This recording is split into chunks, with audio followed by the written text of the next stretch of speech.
Good evening. For those of you who don't know me, I'm Tom Murphy. I'm the mayor of the village of Mamaric. Thank you all for coming tonight. And for those of you who are watching at home, if anybody needs translations into Spanish, there are headphones in the back of the room. Please avail yourself. I will try and speak at a measured pace and control my West Side accent to make it easier for the translators. This is 1 year after Hurricane Ida. It's a little more than 1 year. I'm sure the date is seared in all of your memory. It was the worst flood and storm that Mamaric has ever had to endure.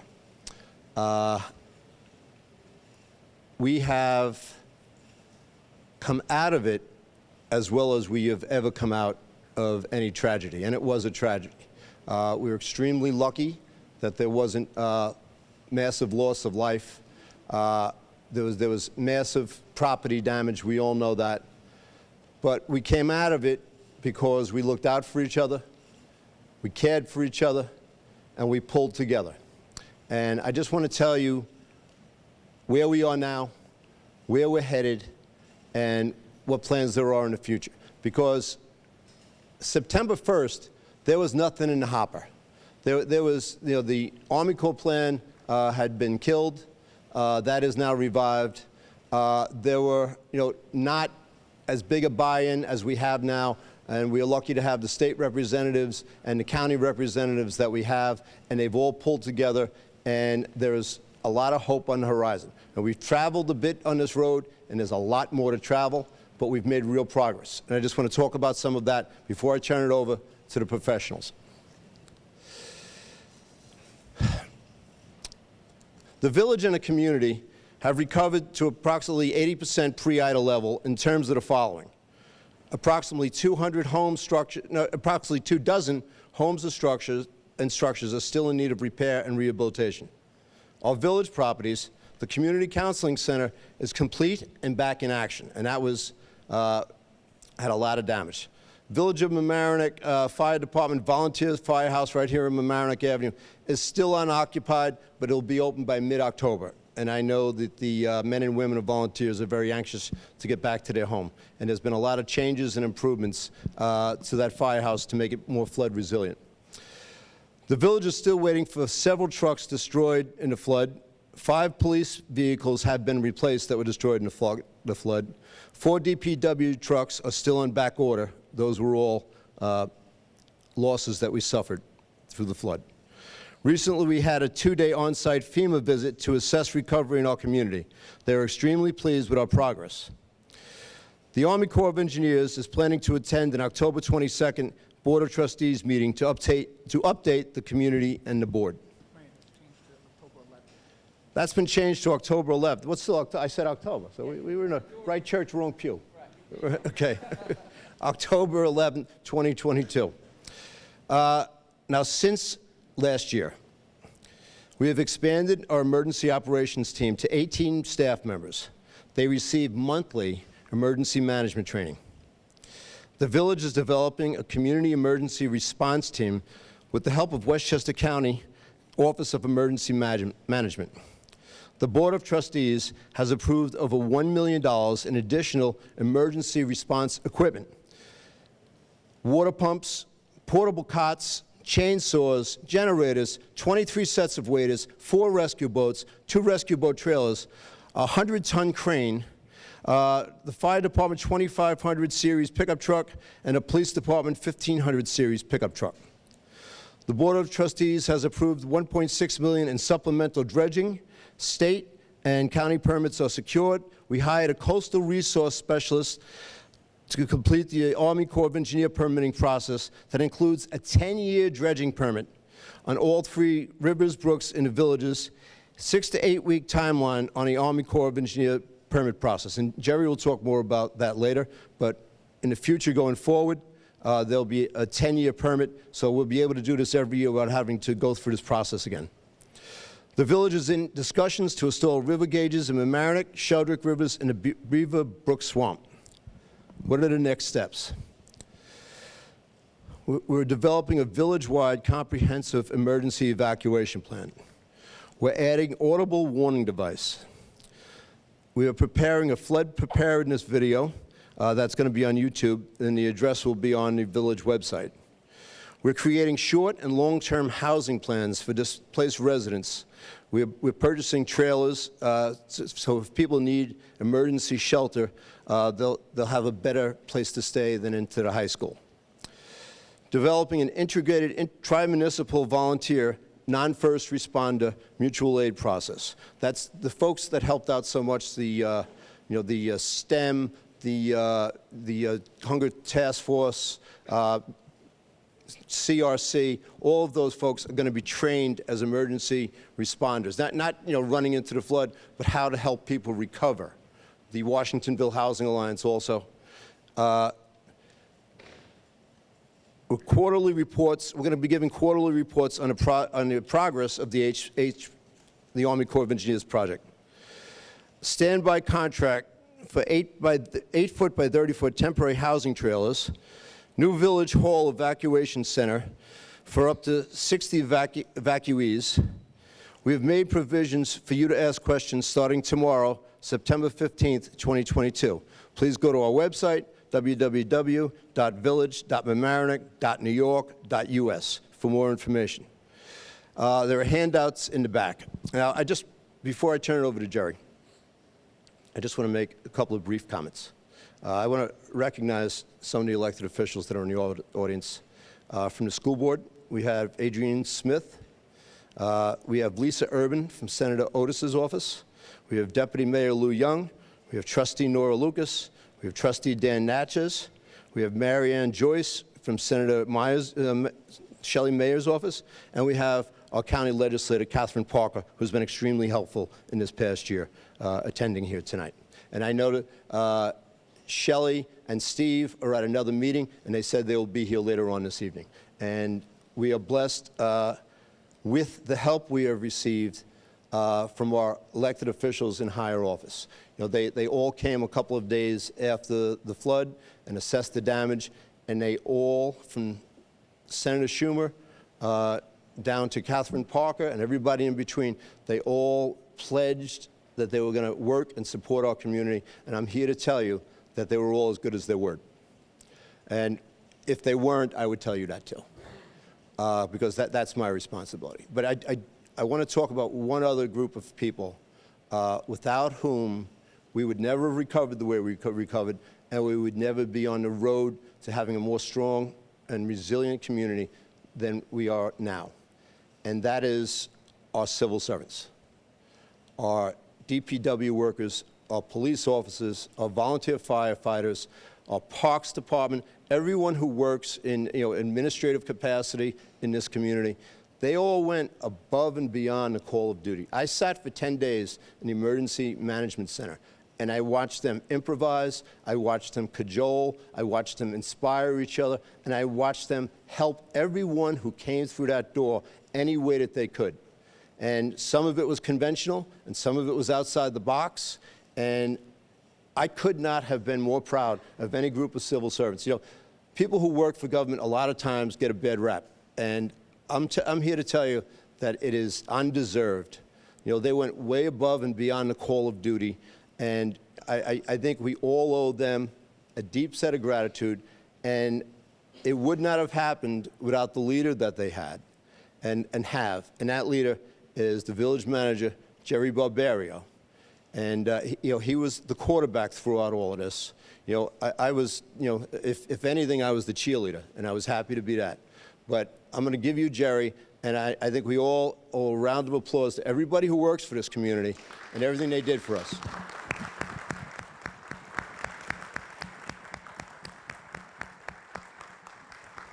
So, ladies and gentlemen, without further ado, Mr. Barbario. You're welcome, buddy.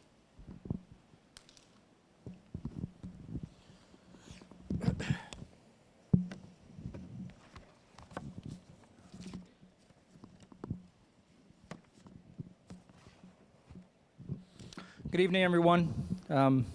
As the mayor said, my name is Jerry Barbario. I'm the village manager here in the village of Mamaric. I've been here since February of 2019.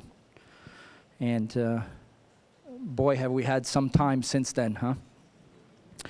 First of all, I need to thank everyone for attending this community event. It's very important that we reach out to you a little bit differently and sometimes out of the box than the typical Board of Trustees meeting. As many of you know, we, the village staff, with the support of the Board of Trustees, have been working very hard to recover from Hurricane Ida. We lost facilities and equipment, which is what we use to provide the highest level of service to everyone in this community every day. Today, we bring a ray of hope from Albany for all the residents who are still struggling the entire year to rebuild their property and their lives. And I will introduce my man in a little while. I am also taking a few minutes to provide some insight on what we've been doing and making positive changes in the village since the disaster hit our village on September 1st. Let me address the questions. Last Friday, we closed the first of 3 opportunities to ask questions before and after the event. We will not take questions tonight because we want to provide as much time as possible for the Governor's Office of Storm Recovery. And we also need to be respectful of the guidelines and restrictions we have here as guests from the Mamaric School District. I do want to thank Dr. Shaps and Principal Z and her staff for really helping us out with this event. The second opportunity is tonight for questions, to write those questions on index cards and provide them to village staff, or whom I call the A-team. They will collect them and we'll send you answers in writing next week, so make sure you provide your email address on the index cards. The third opportunity is tomorrow and Friday. Tomorrow and Friday, if you go to our website at village.mamaric.ny.us, you'll have an opportunity to ask questions on our portal. And once we receive those questions, Mr. Ingenito, our public information officer, will collect them, provide them to me, and I'll distribute them to the department heads or individuals who can answer those questions for you, and we'll send them back to you. I do want to thank, as the mayor already has, LMC-TV for always being here and for always being available for us. Tonight, I need to talk about 4 main points. Emergency preparedness, what we've been doing since September 1st, building a new evacuation shelter, and ordering temporary housing, and expanding our volunteer base and teaming up with community leaders and many of the groups, many who you see right behind me on this slide. First, I want to talk about what you can do regarding emergency preparedness for yourself and your family. Please take the Village of Mamaric Storm Season Readiness Flyer, the American Red Cross Hurricane Preparedness Checklist, and the FEMA Emergency Supply List to make sure that you are as prepared as possible. These flyers are in English and in Spanish. You will find excellent information on those flyers that can help you prepare for the next event. And please make sure you take them either before or after you sit down.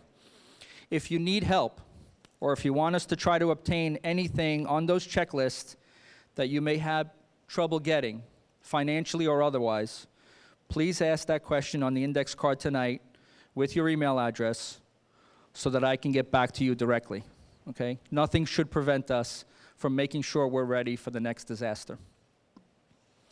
Next, I'll talk about what the village has been doing, village staff and the Board of Trustees, and probably why everyone is here. My method since Ida has been to aggressively pursue whatever we can do to help our community while we wait for the Army Corps project to begin. Part of that is organizing this meeting with Governor Hochul's Office of Storm Recovery, the Coalition for Community, the Community Resource Center, and the Village of Mamaric Emergency Management Team. In the last 12 months, we have focused on recovery efforts to replace all the equipment we lost, rebuild our heavily damaged facilities, and work with FEMA to recuperate the enormous costs associated with last year's flood. I know many people are here to find out about the ACE project. I don't have much except to tell you that we just completed the Hillside Avenue Bridge project. Thank you, Mr. Dan Sarnoff, my assistant village manager, which was rebuilt to Army Corps standards and specifications. We also started working with ACE on Ward Avenue Bridge design by locating various plans that they requested. But that's about it. I don't have much else of an update on the Army Corps plan. As the village project manager for the Army Corps project, I have reached out to them, and they will be attending the Board of Trustees meeting at 5 p.m. on October 11th. They will talk directly to the board about where they are, and hopefully everyone will have an opportunity to watch that meeting, whether you want to attend. Everything's available on Zoom, so there's no need really to come to Village Hall to see that meeting. You can watch it at home. Dredging. I declared a state of emergency for river maintenance on March 30th, 2022. On April 18th, 2022, Village DPW started hand cleaning all the accessible debris from the Mamaric and Sheldrake River and Beaver Swamp Brook. They continue to do this handwork each week after they have completed their regular work assignments, mostly in the afternoon and on weekends. We have also started to remove all of the standing dead trees along the rivers that have been there for many, many years. We obtained funding for the first phase of the many phases of dredging that we expect outside of the Army Corps project on May 9th for $1.36 million. Thank you, Mayor Murphy and the village trustees for approving that. On July 7, 2022, we hired a dredging contractor. On July 12th, 5 days later, we received the first of 3 required permits. Our first permit was provided to us by Westchester County. Thank you, Executive Latimer and Commissioner Grecian. Our second permit, basically it's an exemption, not really a permit, from the State Department of Environmental Conservation, was provided to us on August 16th, 2022. The third permit is required from the Army Corps. Since they classify rivers differently than the state and the county, we needed to submit to them a full application package for dredging over 25 cubic yards. Anything under 25 cubic yards, we don't have to submit a permit. 25 cubic yards, ladies and gentlemen, is a dump truck. So I think they need to upgrade their guidelines. We plan to dredge hundreds of cubic tons out of the rivers. So on August 29th, we hired a coastal resource specialist to submit for us a 10-year, 3-river dredging permit. We've asked the Army Corps that while they are reviewing the application package, we start with the Sheldrake River because Beaver Swamp Brook is tidal and the Mamaric River is classified as navigable. The Sheldrake River doesn't have any restrictions. So let's see what happens. Once we get the green light from the Army Corps, we will be dredging. In addition, and to take full advantage of the 10-year dredging permit, very soon we will be in discussion, when I say we, it's me and the Board of Trustees, will be in discussion to purchase our own excavator. We recently found out that we have $170,000 that was set aside to purchase an excavator in 2013, but we never pulled the trigger. The mayor also read off a list of new emergency response equipment we have received approval to purchase from the Board of Trustees. So far, and this is significant, the Board of Trustees has committed over $4.4 million on future storm resiliency, maybe with a little pushing from me every once in a while, but I do have to commend our Board of Trustees for their support. I certainly appreciate them for what they're doing. Building a new evacuation site needed for temporary housing and to assist our evacuees and our families who are evacuated.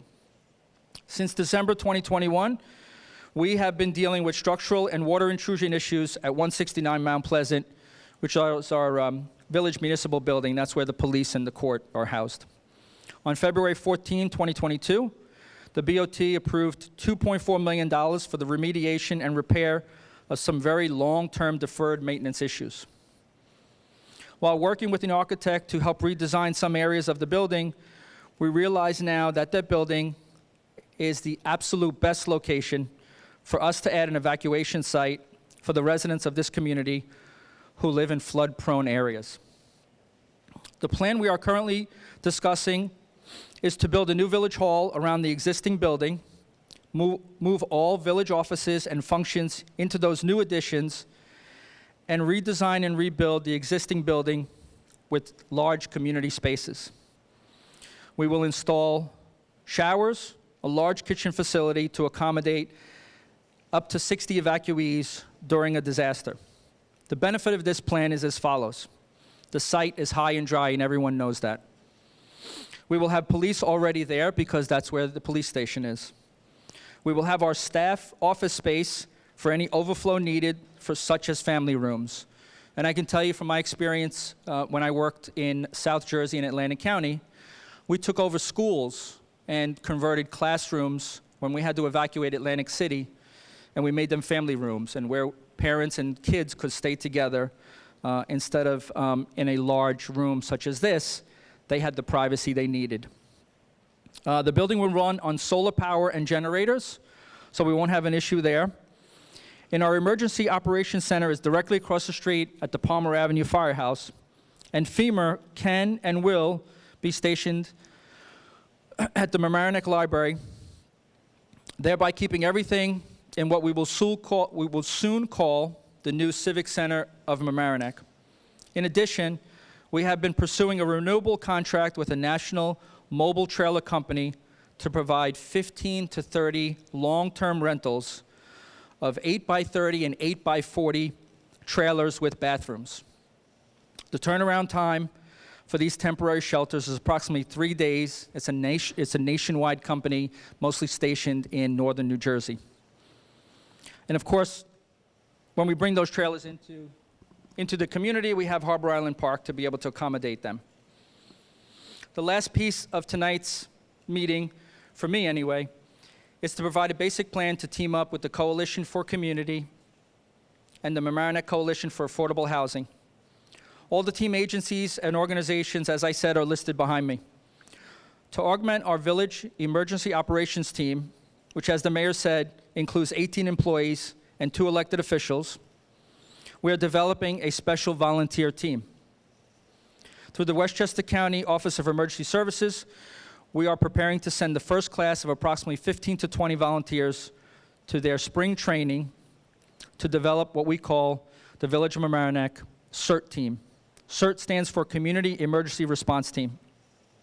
I want to acknowledge again County Executive Latimer, Emergency Services Commissioner Wesney, Deputy Commissioner Spears, Director Del Borgo, Program Director Olmos, and a special thanks to Robert Amadeo, who is the coordinator of the county's emergency services CERT teams. I want to add that the county, and I really do mean this, have been an outstanding partner for a long, long time. And I've never worked with a county as competent and as willing to help as Westchester County. So thank you. This newly formed team will assist in running our new temporary shelter along with the Red Cross. They will also provide valuable assistance in evacuee support methods before and after the disaster, which is very important. What we found during the recovery of Ida is that without the knowledge of who needs special assistance in our village or in our county, everyone basically is in the same boat. Meaning that this team will be an irreplaceable tool for our community, and I believe, truly believe, it'll be a secret weapon in the future because of their direct connection and knowledge to the most flood-prone properties and the residents who live in these properties. They, I hope, will also be the conduit for the continued outreach to the community who normally do not take advantage of the accessibility of my office and my staff. Since day one, I realized we needed to be accessible to everyone, and I am constantly trying to reach out in different ways. The village, in addition to that, that I just described will become very active soon in what is known as COAD, Community Organizations Active in Disasters. This is a county-wide organization, and it just happens to be led by one of our former village managers, Rich Slingerland, who of course is very familiar with Mamaric and our residents. At this point, of course, I've taken a lot of time, but I want to really make time for our invited guest, Mr. Zach Tierney from the Governor's Office of Storm Recovery. He will talk to you about some desperately needed help monetarily and otherwise that the governor has been able to provide for us. So I want to remind you, please take the flyers and the handouts. The flyers are available again in English and in Spanish. And write your questions on the index cards so we can collect them. And please, if you need to, visit the website tomorrow to send questions to our public information office. The portal will be open on Thursday and Friday of this week. So without further ado, Mr. Zach Tierney. Thank you.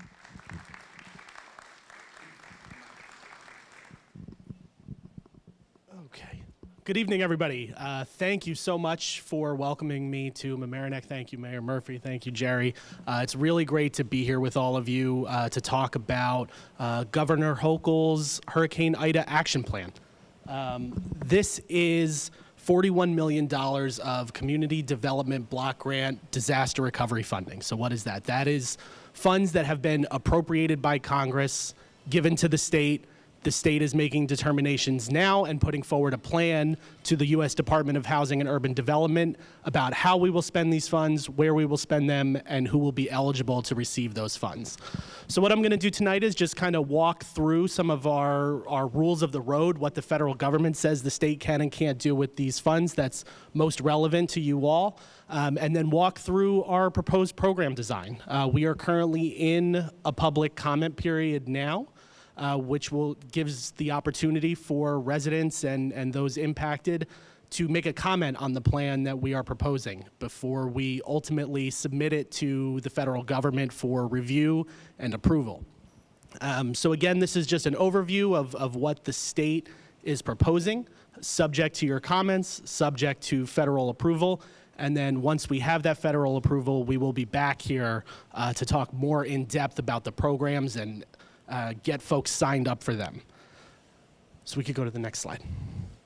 So again, that action plan document is up on the Storm Recovery website. We have one-pagers in the back that detail some of the proposed programs, and you're welcome to read the plan in full. It's about 150 pages, so I'm just going to try to go over the highlights tonight. But that action plan includes details about the impact, not just here in Mamaric, but across the state.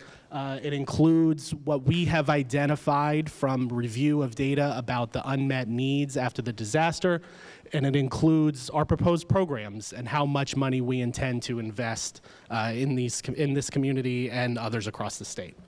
We can go to the next slide. So where are we in this process? So Congress allocated these funds not long after Ida hit in September of 2021. However, we, the state, had to wait until late May, until the spring of this year, to get the rules of the road from HUD. So a Federal Register notice was published that tells us what we can and can't do with those funds. From May to August, we held meetings with community groups, with nonprofits, with elected officials, with village officials, town officials, city officials, county officials, to learn what was the damage, what do folks need, how should we design these programs. And then we published that action plan on August 29th. And again, that public comment period is open until the end of September, and you're all welcome to make comments on the plan that we're proposing. The timeline going forward, HUD, the federal government, has 60 days to approve the action plan that we submit. So we anticipate that once we submit the plan with all of your comments, that at the end of November, we should receive approval and then begin to have access to some of those federal funds, which will allow us to start the programs, stand up the programs, identify clearer, more clear criteria about who can be eligible and how we roll out an application process.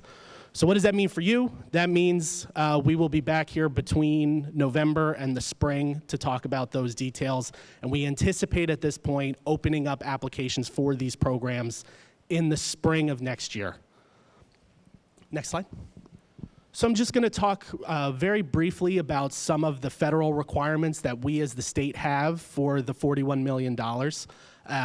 These are just important things to keep in mind and context that's important about who may be eligible and why we designed the programs the way that we did.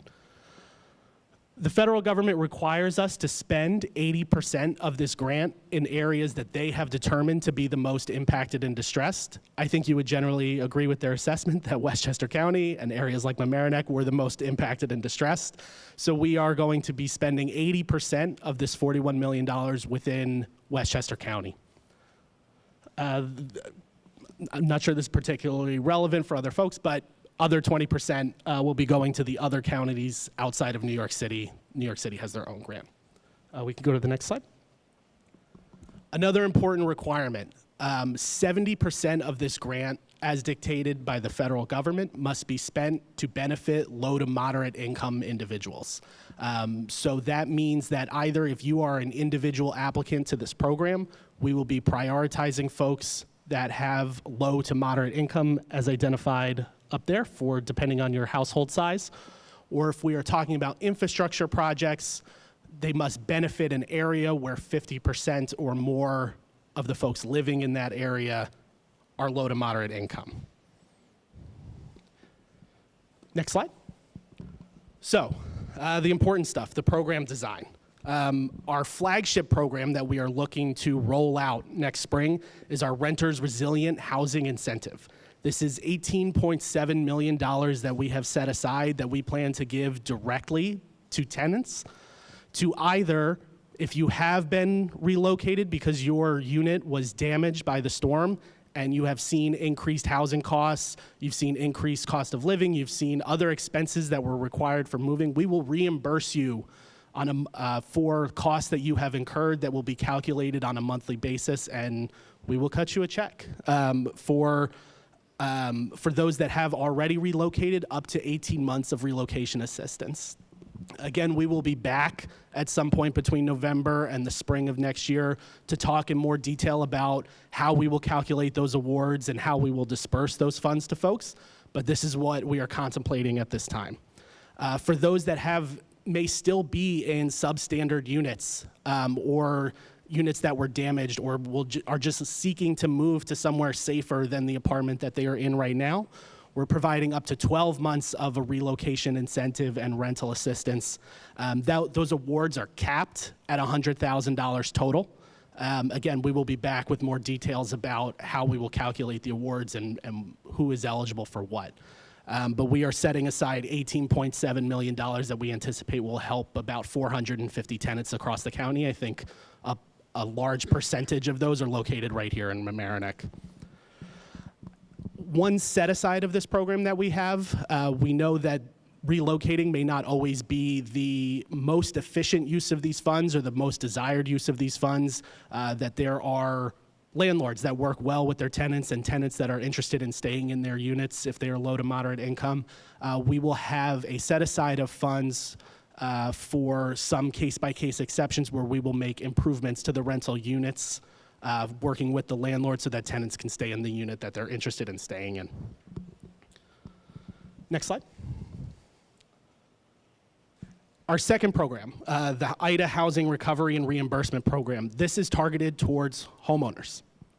For folks that either continue to need prospective repairs, there's still damage that needs to be resolved and you need work completed, we will send a contractor in to complete the work for you. If you incurred expenses outside of, above and beyond the funds that you have received from other sources, so if you receive funds from FEMA, from your insurance, your SBA, whatever it may be, and you had additional expenses incurred for your repairs beyond that, we can work with you to reimburse you up to $30,000 on reimbursements and a total for $50,000 of repair reimbursement alongside our resiliency upgrade component of this program. So if you had some reimbursement that you need, you have some repairs that you need to do, we can also work to get a contractor into your home to elevate your mechanicals, to rewire electrical where needed to get it out of the basement if that's what's needed, elevate plumbing, provide backflow prevention if that's something that's needed. And we'll do individual case-by-case assessments and inspections of your home to identify scopes of work that are most efficient and most helpful to make sure that your home is more resilient.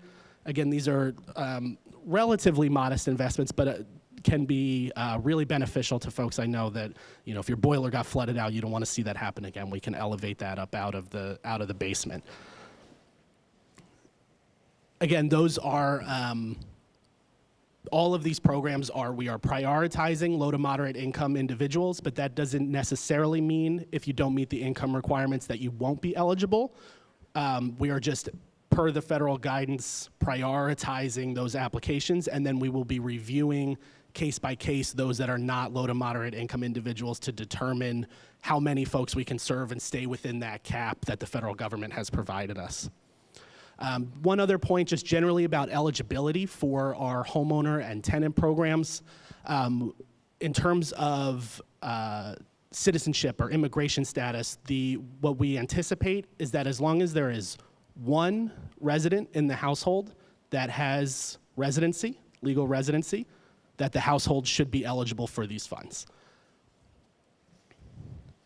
And again, understanding that a lot of other programs that have come have had a lot of barriers to application, have made a lot of paperwork that's required and a lot of documentation that's difficult for a lot of folks to gather. And while this is a federal program and there certainly will be paperwork and documentation, we understand that this is a disaster. It's a challenging time. There are a lot of folks in the community that don't necessarily have the documentation that other programs require. And we are committing to do our absolute best to be as flexible as we can within the federal rules and push on them where we can to make sure that we can make this program as open and as eligible to as many people as possible and try to serve the community as best we can. Next slide. Our third program, less targeted towards individual residents, but an important investment that we plan to make in multifamily affordable housing. We've set aside $8 million to make resiliency upgrades, flood-proofing, drainage improvements, individual unit repairs as needed for multifamily affordable housing. So that can be public housing authorities, that can be privately owned or nonprofit buildings where the majority of the tenants or the residents are low to moderate income or are set aside for low to moderate income folks. Those will be case by case reviewed and applied for by the owners of those units. Next slide. And again, another program, our fourth aspect of this action plan, not necessarily targeted directly towards residents, but a benefit that you can see. We are providing planning and infrastructure mitigation funds to nonprofits, community groups, local governments, schools are eligible, really any community group that needs some technical assistance to help them leverage a lot of the other infrastructure funding that's out there right now. We can work with folks with these groups, with local governments, with whomever, to help do engineering studies that are needed to get access to other funds, to plan for larger projects that can be funded through other sources. And we have the technical assistance available to be able to provide that. Next slide. And so again, where we are right now, we are in the public comment period. So you've seen sort of the high level of what we're proposing in terms of programs and how we plan to invest these funds. We want to hear from you. We have a form on our website, and we'll be taking the comment cards that we receive from the village tonight, and we will be incorporating all of those comments into responses that we will both publish and submit to the federal government. So the federal government will see your feedback directly and our response to it. That is pretty much all I have. And again, I just want to thank you all so much for welcoming me here to Mamaric, and we will definitely be back in the next couple months when we get ready to roll out these programs and hopefully start cutting checks to folks. So thank you all so much for your time.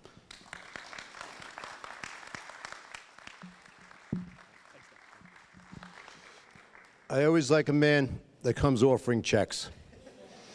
Thank you, Mr. Tierney, and thank the governor's office for us. When we met at the Emlyn a few months ago, we said there'll be other meetings. We said there'll be more information. We said that we would keep you informed, and that's our plan. And so far, we've been trying to do that. I realize that if you've been flooded and if you're still in danger of being flooded, the immediacy of that fear is palpable. And I wish I could take it all away right now, but we are working on it, and we are working methodically, and we are working intelligently, and we've gotten a lot of help from other levels of government, and we are doing what we can as a community. And I just want to point out, since I started tonight, Jane Alcandini from the town of Mamaric, the supervisor, is here tonight. And I want to point out another civil servant who has been instrumental in helping Mamaric. It's a young woman sitting back there named Megan Glender. Megan works for Senator Schumer's office. And Megan has done as much for Mamaric as anybody I know. She advocates for us tirelessly. She keeps us informed. She's for a young person, she is very aggressively fighting for our interests every day. And I couldn't be more grateful for everything you've done and Senator Schumer has done for us, Megan. Thank you. And that being said, this will be on the village's website. I'm sure you'll let us borrow it, right? Thank you, I appreciate it. And you can access the information, you could access the email addresses, you could access the whole plan. And please, the more comments they get from folks like yourself who have been particularly impacted and uniquely impacted, the more we could tailor it to our needs, hopefully. So that's it for tonight. There'll be other meetings. Thank you all for coming out tonight. Thank you all for caring about your community. Thank you all for looking out for each other. And we will see you again soon. Get home safely. Thank you.